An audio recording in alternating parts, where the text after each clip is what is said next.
بابا جی فرماتے ہیں کہ عورت کی لمبی زبان کا رونا تو ہر مرد ہی روتا ہے، مگر گونگی عورت سے شادی کوئی بھی نہیں کرتا۔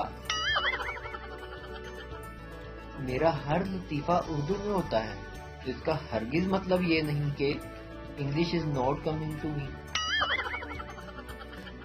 ایک آدمی بابا جی سے بولا کہ بابا جی میں امریکہ جانا چاہتا ہوں مگر کام نہیں بنتا۔ بابا جی بولے پتر تم صبح سورج نکلنے کے بعد 300 بار القاعدہ پڑھا کرو، تمہیں امریکہ والے خود ہی آ کر لے جائیں گے۔ میں صرف اور صرف وہی کرتا ہوں جو میرا دل کہتا ہے، اور میرا دل کہتا ہے کہ میں کچھ بھی نہ کروں۔ اگر تم ڈھونڈو گے ملکوں ملکوں، نہیں ملیں گے اتنے نایاب ہیں ہم اگر چائے پہ پلاؤ گے تو دل و جان سے دستیاب ہیں ہم۔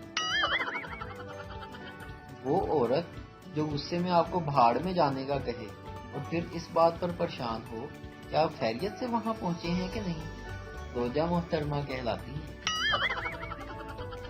گاؤں کی ایک کنجوس زمیندار کا ملازم روزانہ رات کو اپنی محبوبہ سے ملنے جاتا تو لالٹین ساتھ لے کر جاتا۔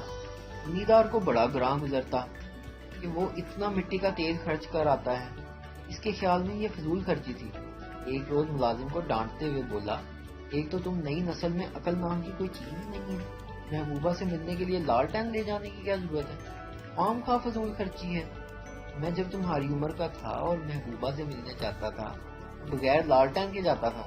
ملازم، بتانے کی ضرورت نہیں جناب، مالکن کو دیکھ کر مجھے پہلے ہی اندازہ ہو گیا تھا۔ لڑکی لڑکے سے، تم اپنا آئی فون مجھے دے دو، میں اسے دیکھ کر تمہیں یاد کیا کروں گی۔ لڑکا بولا، ارے جان تم یہ سوچ کر یاد کر لینا کہ تم نے مانگا تھا اور میں نے نہیں دیا تھا۔